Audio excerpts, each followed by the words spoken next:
Hi friends, എല്ലാവർക്കും നമ്മുടെ ചാനലിലേക്ക് സ്വാഗതം. അപ്പോൾ ഇന്നത്തെ കാര്യം നമ്മുടെ ഇവാൻ റിജോ, അതായത് നമ്മുടെ ഇച്ചുക്കുട്ടൻ ആദ്യമായിട്ട് ന്യൂസിലാൻഡിൽ വന്നിട്ട് കിൻഡർ ഗാർഡനിൽ പോകാൻ വേണ്ടി റെഡിയാവാണ്. ആൾക്ക് ഭയങ്കര ഇൻട്രസ്റ്റാണ് സ്കൂളിലൊക്കെ പോകാനായിട്ട്. അപ്പോൾ അമ്മ അവനെ പ്രാർത്ഥിച്ചിട്ടൊക്കെ വിടാൻ പോകണം. അമ്മയ്ക്ക് വീഡിയോ പിടിക്കാൻ ചെന്നപ്പോൾ ചെറിയൊരു നാണം, ഒരു ചിരി കണ്ടില്ല അമ്മയുടെ. അവനെ കൊച്ചിനെ കൊണ്ട് പ്രാർത്ഥിപ്പിച്ചിട്ട് ആദ്യമായിട്ട് പോകാനുള്ള പരിപാടിയൊക്കെയാണ് ആൾ. അപ്പോൾ ആ മാതാവിൻ്റെ ഒരു തൈലം അവിടെ ഉണ്ടായിരുന്നു. അപ്പോൾ ആൾക്കതൊക്കെ നെറ്റിയിലൊക്കെ പൂശിയിട്ടാണ് പോകുന്ന ആൾ.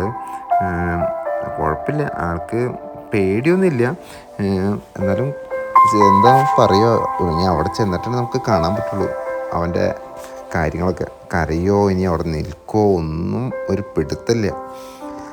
നാട്ടിൽ കുറച്ച് നാൾ അവൻ കിൻഡർ ഗാർഡനിൽ പോയിരുന്നു. പക്ഷെ അന്ന് അവൻ അത്ര വലിയ കുഴപ്പങ്ങളൊന്നും ഉണ്ടായിരുന്നില്ല. ഇൻട്രസ്റ്റ് ആയിരുന്നു സ്കൂളിൽ പോകാനായിട്ട്. ഇപ്പോൾ ആൾക്ക് തന്നെ പറയണമെന്നൊക്കെ പറയണ്ടായിരുന്നു. ഇനിയിപ്പോൾ ഞങ്ങൾക്ക് കുറച്ച് ആൾക്കാർ ബ്ലോഗ് ചെയ്യാൻ കൊടുക്കാം.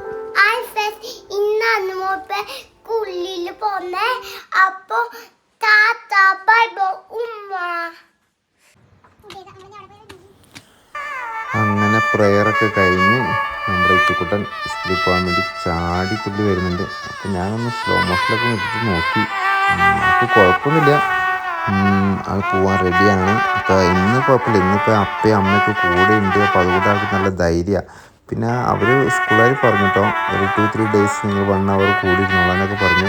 അപ്പോൾ അതുകൊണ്ടൊക്കെ ആൾക്ക് നല്ല ധൈര്യമാണ്. പക്ഷെ അത് കഴിഞ്ഞപ്പോൾ ആൾ പറഞ്ഞു, ഇനി അപ്പയും അമ്മ അവിടെ നിന്ന് പോന്നു കഴിഞ്ഞാൽ ഞാൻ അവിടെ ഇരിക്കില്ല, അപ്പയമ്മ ഉണ്ടെങ്കിൽ മാത്രമേ അവിടെ ഇരിക്കുള്ളൂ എന്നൊക്കെ പറഞ്ഞിട്ടുണ്ട്. പക്ഷെ ഞാൻ പറഞ്ഞു കുഴപ്പമില്ല, നീ നോക്ക്, എനിക്ക് ഇഷ്ടപ്പെട്ട കുറേ ഫ്രണ്ട്സ് ഉണ്ട് അവിടെ, കോഴ്സുകൾ ഇഷ്ടമാതിരി ഉണ്ട്, ഇവിടെ പഠിക്കാനൊന്നുമില്ല, ചുമ്മാ പോയി കളിച്ചാൽ മതി, പാർക്കിൽ പോകണ മാതിരി പോയാൽ മതി എന്നൊക്കെ പറഞ്ഞു വിട്ടാണ്. കൊച്ചല്ലേ, അപ്പോൾ അവന് 3.5 വയസ്സായിട്ടുള്ളൂ. അത് നമുക്കൊരു വിഷമം, അവനെ ഇങ്ങനെ കിൻഡർഗാർഡനിലേക്ക് ഇപ്പോൾ തന്നെ വിടുമ്പോൾ. എന്നാലും പിള്ളേർ പഠിക്കാണ്ട് പറ്റില്ലല്ലോ. എന്തായാലും നമുക്ക് നോക്കാം. അവിടെ ചെന്നിട്ട് ഞാൻ വീഡിയോ അയക്കാം.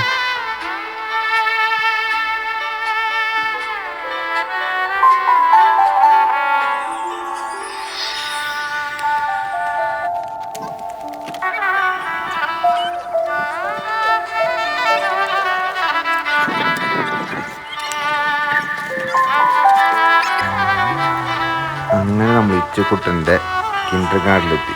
Bus start. അപ്പം അങ്ങനെ ഇച്ചുക്കുട്ടൻ അവിടെ കയറ്റാണ്. അവിടെ പാർക്ക് ഇതാണ് കാണുന്നത്, അവരെ കളിക്കുന്ന സ്ഥലങ്ങളൊക്കെയാണ് കുട്ടികളുടെ. അപ്പോൾ നമ്മളിങ്ങനെ ബസ് സ്റ്റാൻഡിലേക്ക് ഇങ്ങനെ കയറി ചെല്ലുകയാണ്. അപ്പോൾ അതിൻ്റെ ഉള്ളിൽ ചെന്നാൽ അവർ വീഡിയോ പിടിക്കാൻ സമ്മതിക്കില്ല. അപ്പോൾ അവിടുത്തെ മാനേജ്മെൻറ്റ്, അവിടുത്തെ ടീച്ചറാണത്.